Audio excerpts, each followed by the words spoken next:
Post-Endgame, I think we fans of Disney Marvel need to face the fact that Disney Marvel has a terminal disease, and the outlook is not good. Like the Western genre in the 1970s, we are approaching genre weariness with superheroes in the general audience. Like the Western, that does not mean there will not be good superhero movies going forward.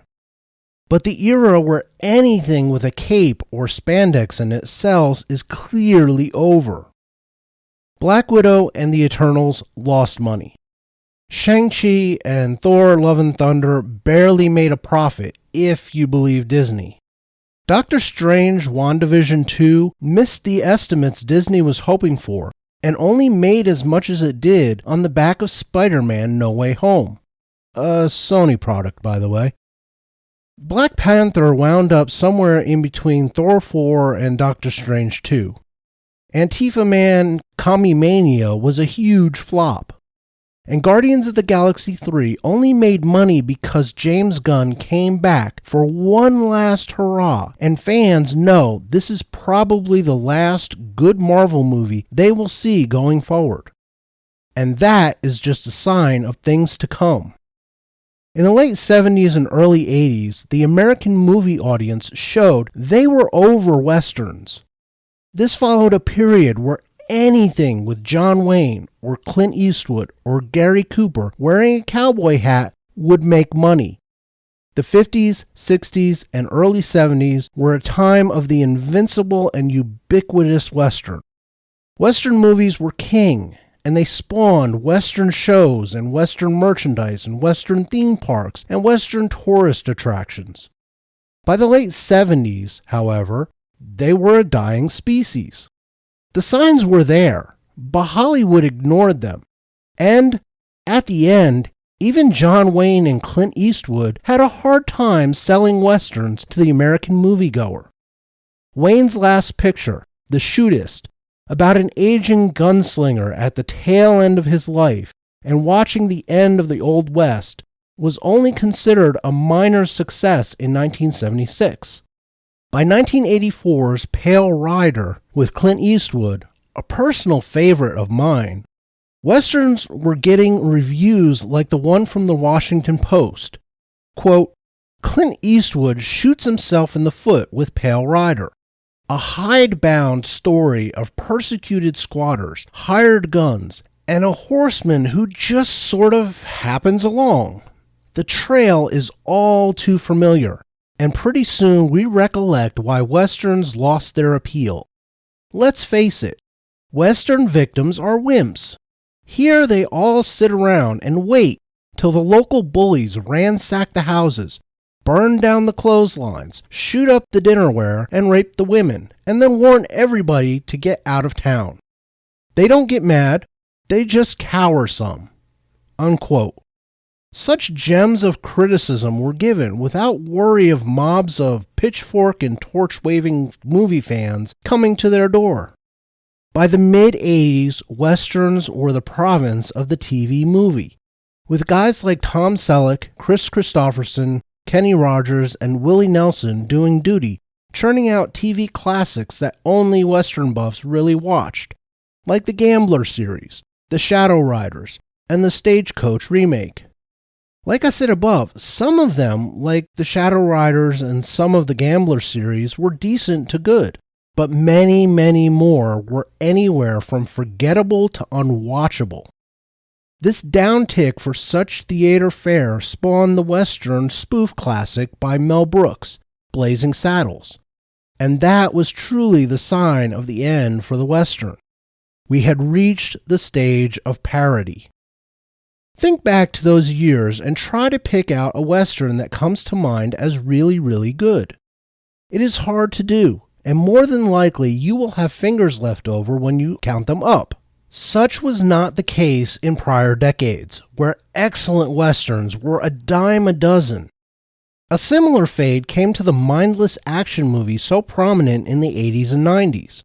By the early 2000s, Stallone and Schwarzenegger were the last men standing from an era of muscle-bound heroes decimating armies of faceless foes with ease. Gone were the Van Dams and the Lundgrens and the Seagals, relegated to direct-to-video movies that were mostly crapfests. What killed the action heroes of the 80s and 90s? Here's a hint. 2 films, released in 1998 and 2000, and a certain company that had recently come out of their speculator-induced bankruptcy. You got nothing? Marvel produced 1998's Blade with Wesley Snipes, delaying his inevitable action hero fade for a few years, and 2000's X-Men by Bryan Singer, which shot Hugh Jackman to stardom in his role as fan-favorite Wolverine. 2 years after X-Men, Sam Raimi and Sony released Spider-Man, and there was no looking back. By the end of the decade, Marvel would be the king of the box office for the next decade plus. However, it has been more than 2 decades of comic book movies of various descriptions, some of which have gone on to set all-time box office records, including the record nobody thought would ever be broken, thanks to the mindless adoration teenage girls had for Leonardo DiCaprio, the Titanic box office behemoth. 4 of the top 10 grossing films of all time are Marvel movies now, including 3 of the 4 Avengers installments. And Age of Ultron is at number 14, with Black Panther right behind it at 15. So what makes me think that all of that is fading, and fading fast? The Marvel Cinematic Universe's Phase 4, also known as the MCU. Beyond the films I mentioned above, and excluding Spider-Man No Way Home, which was a Sony production, Phase 4 also included 8 series and 2 specials, and like the movies, it has been a mixed and fading bag. Starting with WandaVision, the ratings for these shows trended downward, with only brief bumps up for particular shows. Loki, the highest rated show, only managed 2.5 million viewers on a service with nearly 100 million subscribers at the time. Ms. Marvel, the lowest rated show, couldn't even scrape up 800,000 at its peak, which is trending towards CW level viewership. The reception of both specials, Werewolf by Night and the Guardians of the Galaxy Holiday Special, has been rather muted, pretty much amounting to audiences reacting with, meh. The quality of production and the quality of writing is simply not there for the shows, and those viewers and audience members who would shell out to watch anything in a cape at the beginning of the 2010s have begun checking out. Disney's D23 Fan Expo announced the end of Phase 4 for the MCU, with Black Panther Wakanda Forever, and the Guardians of the Galaxy Holiday Special released on Disney+. Phase 5 began with the release of Ant-Man and the Wasp, Quantumania, and the start of their slate of shows beginning with Season 2 of What If and Secret Invasion in June. Since the writers have gone on strike and Disney was already pushing back projects, who knows when we will see the D+ shows? Of the 6 movies and 7 series projected to be in this phase running through 2024, only 1 movie and 2 shows are of any interest to me. The rest look like a mix of the continuation of Phase 4's MCU with the introduction of more third-tier or lower female characters that were not even popular in the comics, and bland characters that only exist because they are sequels to movies/shows Disney Marvel envisioned at the height of the superhero era, where anything with a dude in spandex would sell a few 100 million in tickets and a few more in merchandise. What are the possibly interesting projects? The third Guardians of the Galaxy movie, see my review on that one, and James Gunn's last foray for Marvel before going to take over DC Studios, and the Secret Invasion and Daredevil series. A second movie would have made the list if signs were not all there that Blade is going to be a disaster. And there are signs that Daredevil is trending that way as well, with word coming out that they are completely abandoning Netflix style and Disneyfying Matt Murdock and his alter ego. That they are trying to entice Netflix viewers of Daredevil with cameos of characters from those shows is indicative of their desperation, and Secret Wars only looks interesting because of Samuel L. Jackson as Nick Fury. Nothing else about that trailer had me perking up for Secret Wars. The writer's strike and waning fan interest has stricken some of those shows, with delays announced leading many to speculate that they are just putting off the eventual cancellation of those projects delayed. The announcement that Echo would be released on Disney Plus all at once was seen as a sign that Disney and Marvel have given up on that show's prospects.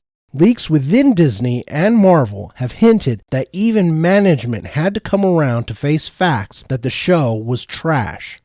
That they even tried to play it off as anything other than a desperation move is simply another example of how very desperate they are. Phase 6 does not look like it will be any better than 4 or 5 were. The lone bright spot started out badly, with writers that should never have been hired for Deadpool 3. The studio or Ryan Reynolds fixed that and brought the writers from the first 2 Deadpool movies back to rework the script for the third. With Hugh Jackman back as Wolverine, it is possible this could be good if they manage to stand firm on the R rating and the writers work their magic. If not, this will go in the PG-13 Blade movie category, meaning it'll suck. But even with the R rating and the return of the original writers, rumors out of the project have been less than encouraging. It was supposed to be released in November of 2024, but that was before the writers and the actors decided to call it quits. Then we have a Fantastic Four movie with no confirmed cast, writers who are game developers and writers on nothing projects nobody has ever heard of and did not involve genre writing, and a director whose main claims to fame are directing 40-plus episodes of It's Always Sunny in Philadelphia, 2 season 7 episodes of Game of Thrones, and all of WandaVision. The latest casting leaks, probably from Marvel or Disney themselves, seem to point to Adam Driver as Reed Richards, Margot Robbie as Sue Storm, upcomer Paul Mescal as Johnny Storm, and Daveed Diggs as The Thing.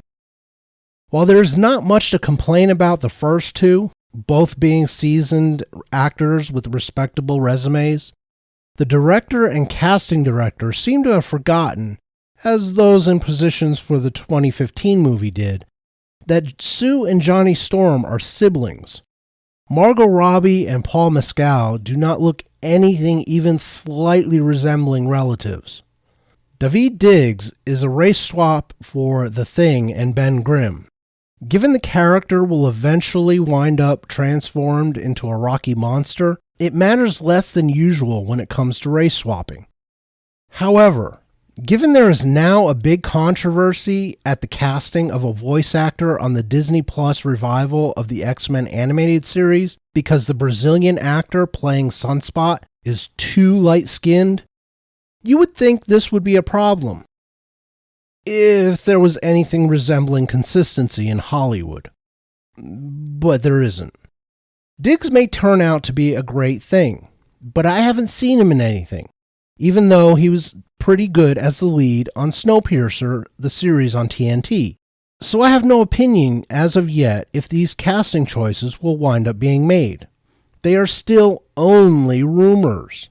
And the writers are still pretty bad matches for a film taking itself seriously with a director in Matt Shakman who has only one other movie in his entire filmography, which I have never heard of and made less than $300,000 at the box office.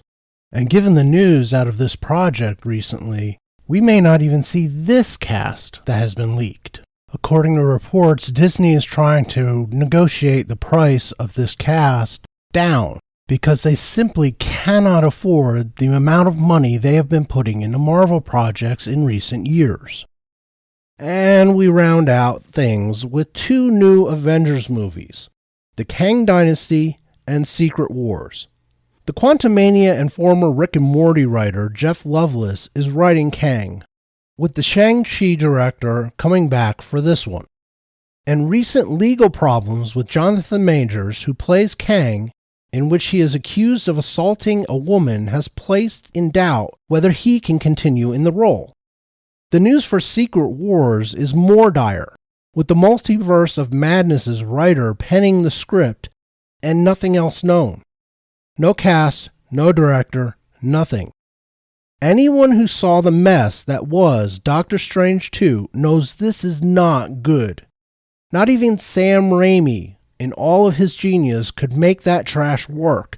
And it only made as much money as it did because Disney made people think it would be a sequel to both Spider-Man No Way Home and the first Doctor Strange movie, when in reality, it was a sequel to WandaVision in the worst way. The only 2 that I might shell out time and money to see in these 2 phases could be the Guardians of the Galaxy, which was decent, and Deadpool. Disney Marvel has so poisoned the well with their Phase 4 offerings and the hinted at messes coming for Phase 5 that I have 1.5 feet in the apathy camp. Deadpool is Deadpool. Ryan Reynolds has more than made that franchise, and has only improved its intriguing factor by adding Hugh Jackman's Wolverine. And the only reason Guardians was interesting is James Gunn. What he did with the Suicide Squad and the previous Guardians movies earned him that curiosity and that patronage. And that word is the key to the problem. Earned. Most of the studios in Hollywood have forgotten that they have to earn their audience's patronage. If you listen to most actors, writers, directors, producers, and showrunners these days, there is a hubris about their attitude towards those they need to watch their projects. They act and speak as if it's automatic that the fans will be there, no matter what kind of slop they are slapping up on the screen and calling art. Nowhere has that been more obvious than in an interview Game of Thrones author and executive producer George R.R. Martin gave with The Independent in May of 2022. Wherein he opined about fans turning on franchises they once loved so much. Quote, "I don't understand how people can come to hate so much something they once loved. If you don't like a show, don't watch it. How has everything become so toxic?" He continued, "The Lord of the Rings of Power, isn't even on yet. It will stream on Amazon in September. But if you follow what's going on online, the controversy about it is like World War II. They're dropping atomic bombs on each other. You hear controversies about some of the Marvel shows and the Marvel movies, certainly about the DC characters. It used to be if you were a fan of Star Trek, you liked Star Trek. Now it seems like half of the people who call themselves Star Trek fans hate Star Trek. And the Star Wars fans hate Star Wars. And the Tolkien fans hate Rings of Power. What the hell?" Unquote. And Hollywood has taken this attitude to the extreme. You know what? Fans do exactly that. They don't like what they see, and they stop watching. But that is when the studios and everyone involved in the projects start calling the fans every kind of istophobe they can think of because, of course, only the bigots would not support their raped IPs. They slap a franchise tag on something and then hire activists who hate the franchise and source material to write the scripts for the TV series, movie, or game, and expect fans to still love the vandalized version of their beloved characters and stories. What George is missing is the fact that Hollywood takes these franchises that millions of people around the world love and hand them over to their activist hacks who not only hate the property, but have nothing but contempt for the people who love that property. And then the hacks begin the butchery. George, a butchered Star Trek is no longer Star Trek. It is Kurtzman Trek, or Abrams Trek.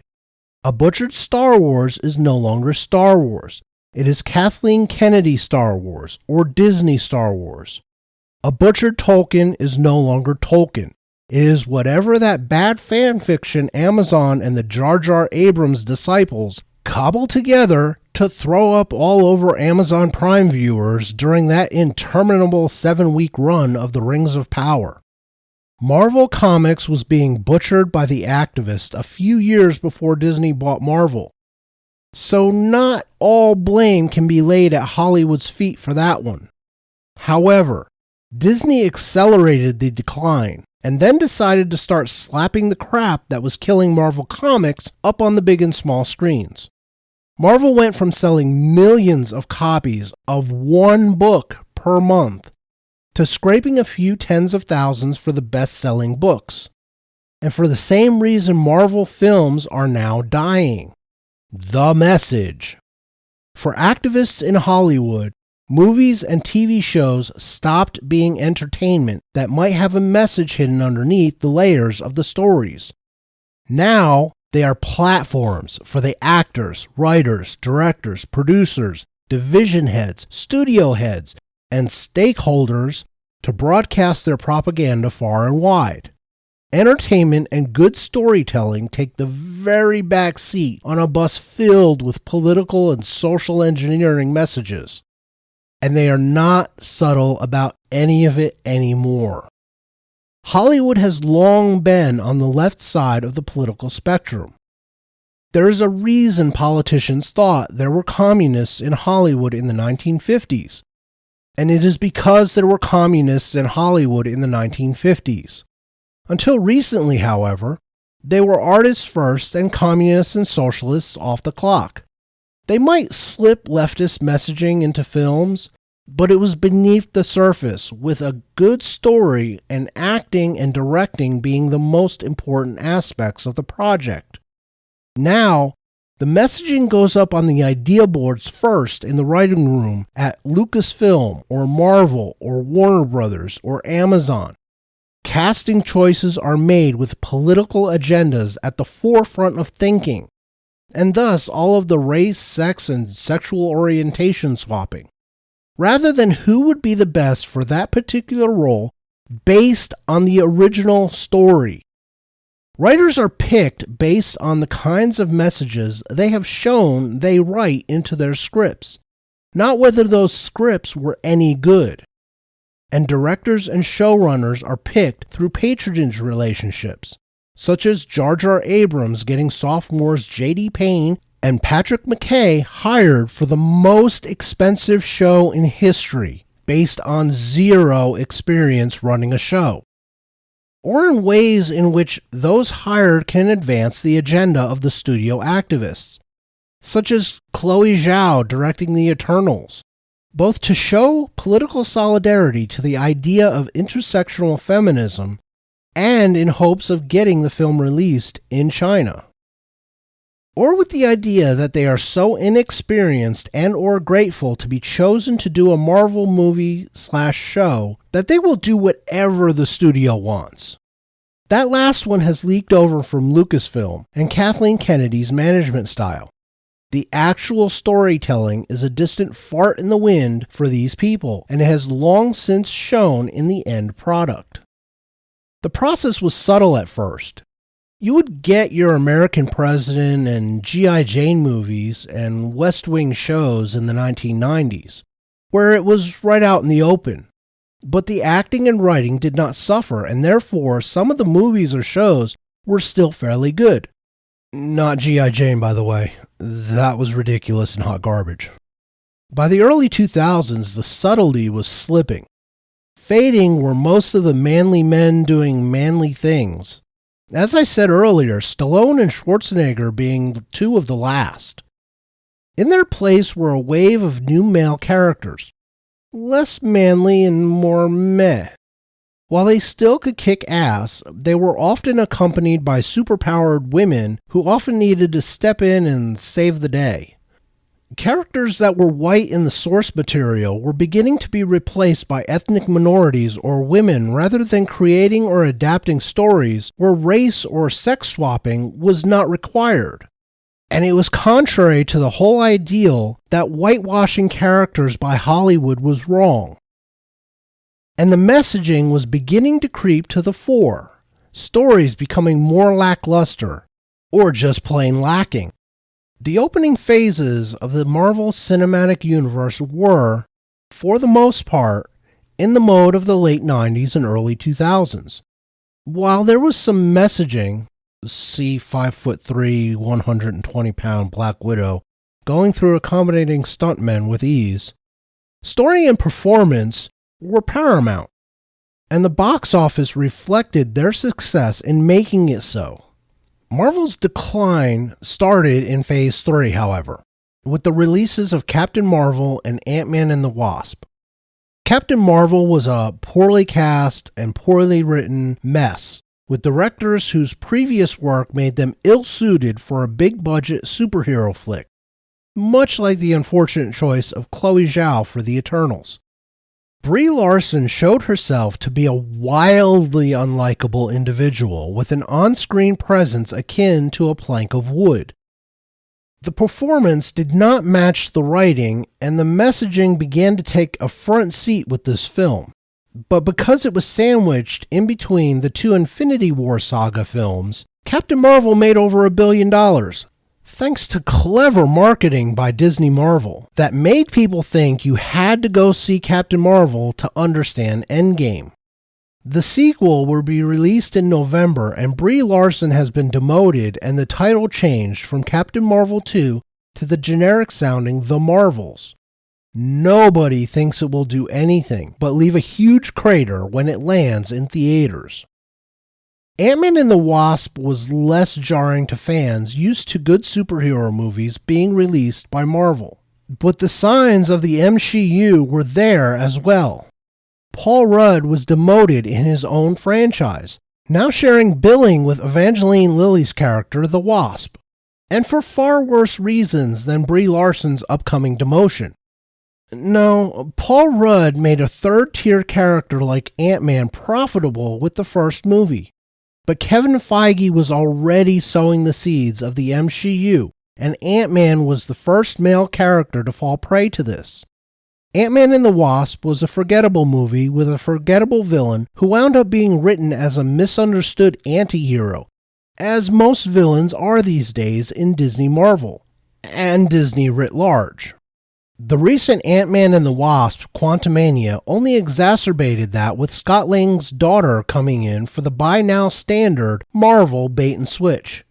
Both of these films, Captain Marvel and Ant-Man and the Wasp, led up to the infamous girl power scene where, in the middle of a melee battle in Endgame, all of the prominent female characters just happened to be in the same place at the same time to save the day. And yes, that was orchestrated from the top at Marvel. Kevin Feige and the executive producer Trin Tran force-fed the scene into the movie, despite test audiences seeing it negatively as pandering and not natural to the flow of the story.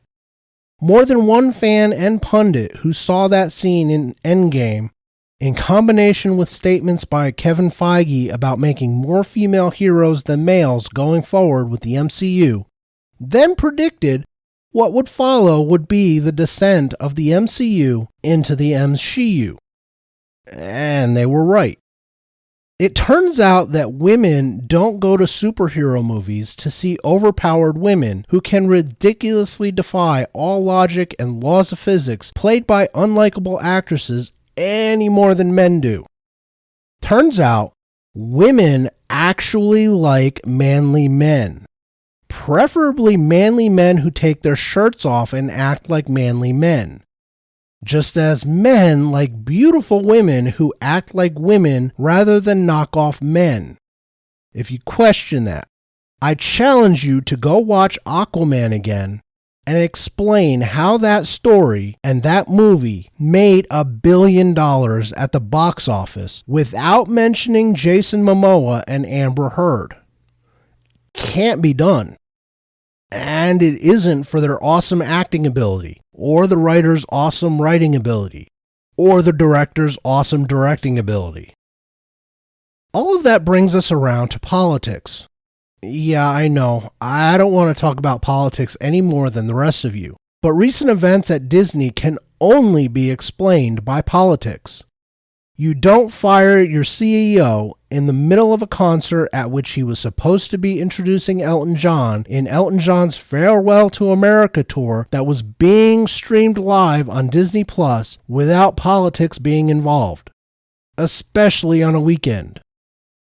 Especially not 3 months after the board at Disney gave said CEO a new contract and came out with a statement of full confidence. Something is rotten in Disneyland, and very little of it had to do with Bob Chapek, who was only CEO for a little over a year before the man who preceded him swooped back in to return to power at Disney, causing in its wake a cottage industry of conspiracy theories and speculation to be born overnight. The most assuredly true of those is the almost certainty that Bob Iger was never really gone at Disney.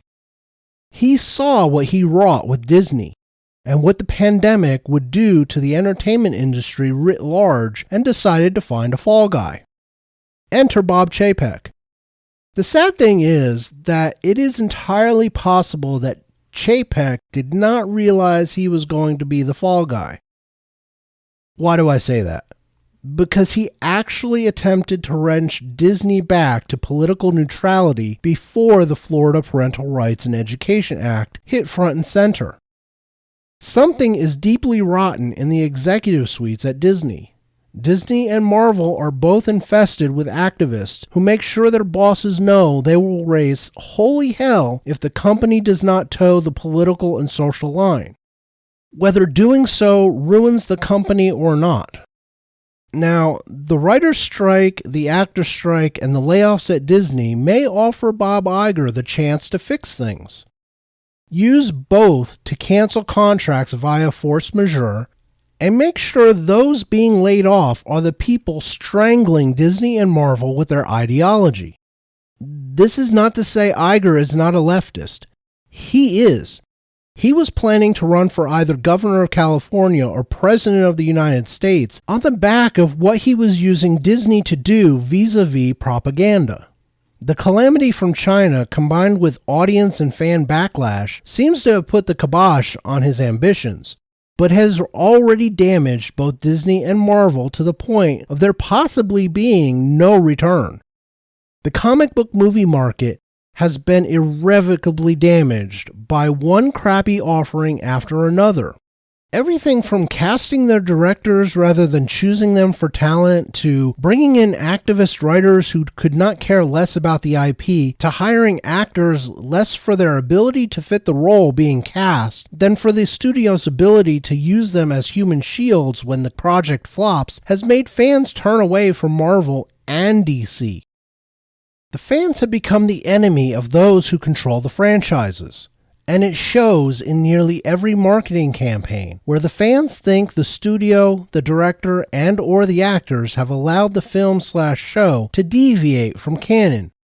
Or it's just plain shit. It has become so ubiquitous that it has a formal terminology. Fan baiting. Does it work? Not really. It simply sours the audience even more, peeling away more and more of the normies as they see Hollywood slashing out at moviegoers while defending the ever more creatively bankrupt trash. The streaming wars and social media merely exacerbated the demise. When the narcissistic, attention-hungry denizens of Hollywood discovered they could get their favorite fix on their computer or their smartphone, they forgot to do the rest of the math in that equation. Yes, they got their attention. However, to do so, they allowed the public to learn more about them, the real them, Needless to say, the public's admiration for actors and other members of the glitterati fell off precipitously. This especially affected those in comic book movies because they, generally, were not widely known before being cast.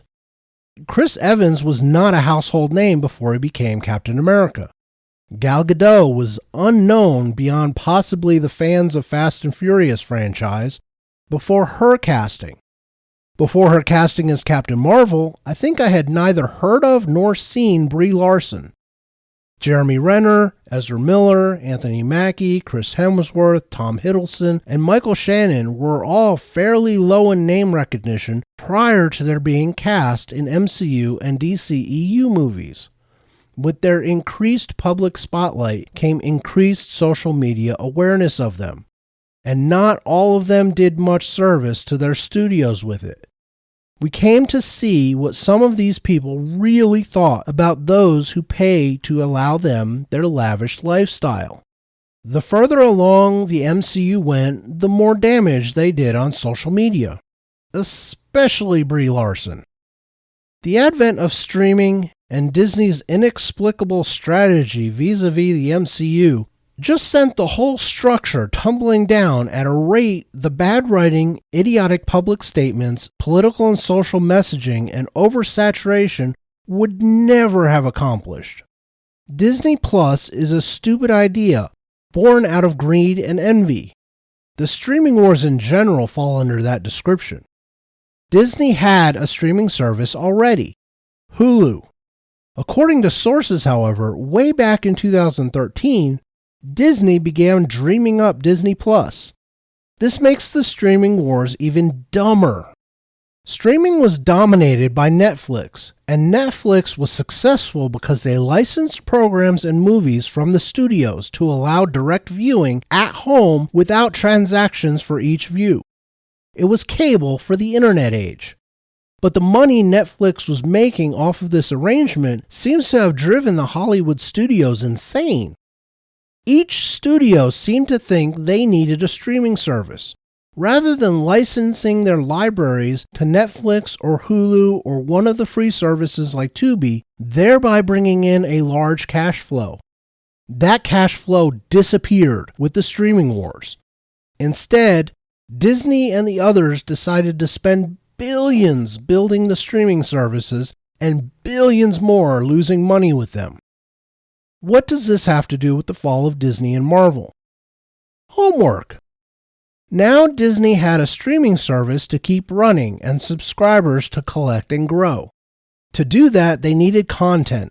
And with the shutdown due to the calamity from China, they really needed the content because movie theaters were closed for months, and their parks were as well. Disney ordered Marvel and Star Wars shows into production while canceling their deal with Netflix. Gone were fan favorites Daredevil and Punisher and Jessica Jones, and the also-rans Luke Cage, Iron Fist, and The Defenders. Now, Marvel fans had to subscribe to Disney Plus too if they wanted Marvel shows. And here is where Disney screwed up. Unlike ABC's Agents of S.H.I.E.L.D., that acknowledged events in the MCU and occasionally had characters show up for guest appearances, but largely had their own smaller plot lines, the Disney Plus Marvel shows would tie directly into the MCU movies. If you did not watch every show and movie and special going forward in Phase 4, you missed things. Sometimes small things like Mantis being Peter Quill's sister in the Guardians of the Galaxy holiday special. Sometimes they were larger things, like the entire bloody plot for Doctor Strange and the Multiverse of Madness, which was a sequel to the Disney Plus show WandaVision. Disney Marvel was now handing out homework to the audience in order for them to understand the events they would watch in theaters. This was the last straw for the normies. Normies are what drive billion-dollar movies. If they go to the theaters and half the story requires them to have seen a show on a streaming service they do not subscribe to, they will stop going to the movies. Normies are not fans. They do not know every little thing that happens in the universe. They don't watch every show, read the comic books, go to the movies, and read/watch everything they can find online about the MCU. So Disney Marvel is driving away the normies on one hand, while previously using the other hand to punch the fans that drive interest in the movies online. You can do one or the other and maybe survive. You cannot do both. When you do, you get an Ant-Man 3 movie that fails to break $500 million at the box office on a massive budget. That movie was complete crap and the villain laughable, which did not help. Bad movies, terrible television shows on a faltering streaming service not everybody subscribes to, interwoven plots between the shows and movies requiring audiences to do homework to watch the movies, ideology swamping the stories, and the casting decisions, Disney throwing itself into political debates and getting caught propagandizing in their productions, and stars showing exactly who they are and how they feel about fans, has been the formula for the demise of the comic book movie. On top of that, it is also the formula that has seen Disney, the once king of the box office and master of animation, falter and begin sinking. Disney stock is down significantly. Universal is overtaking them with animation at the box office. Their attempt to overtake Netflix and Amazon in streaming has seen reversals as subscription numbers fall, and a general malaise is falling over Hollywood as the writer's strike brings it all to a screeching halt in a standoff that doesn't look like it will be settled anytime soon. Oh, and there is an economy that has the people who pay their bills skittish about spending cash when it might be needed to keep their lights on and their kids fed. It is a dire situation for Disney, but it is one largely of their own making, and one that could have been prevented at any time over the last 3 years or so. Instead, heels were dug in, and accusations and insults were thrown at the very people Disney should have been courting, the fans. The comic book movie is not dead. Spider-Man No Way Home and the Guardians of the Galaxy 3 show that there is still interest. But the era of anything with capes and spandex breaking open the box office like gangbusters is over. Fans are disillusioned and apathetic, and the normies are uninterested in homework and the crappy offerings. They would rather go watch Blue Cat People swim, or well-made sequels to 35-year-old military action movies, or Tom Cruise fighting Blue Cat People. Hey, James Cameron, there you go. There is a way to come back from where they are, but that is a different video. This is all I have for this one. If you like what I do here, please hit the like button, subscribe to the channel, share the video, and comment down below. I appreciate it all. I will be working on the how to come back from this video shortly.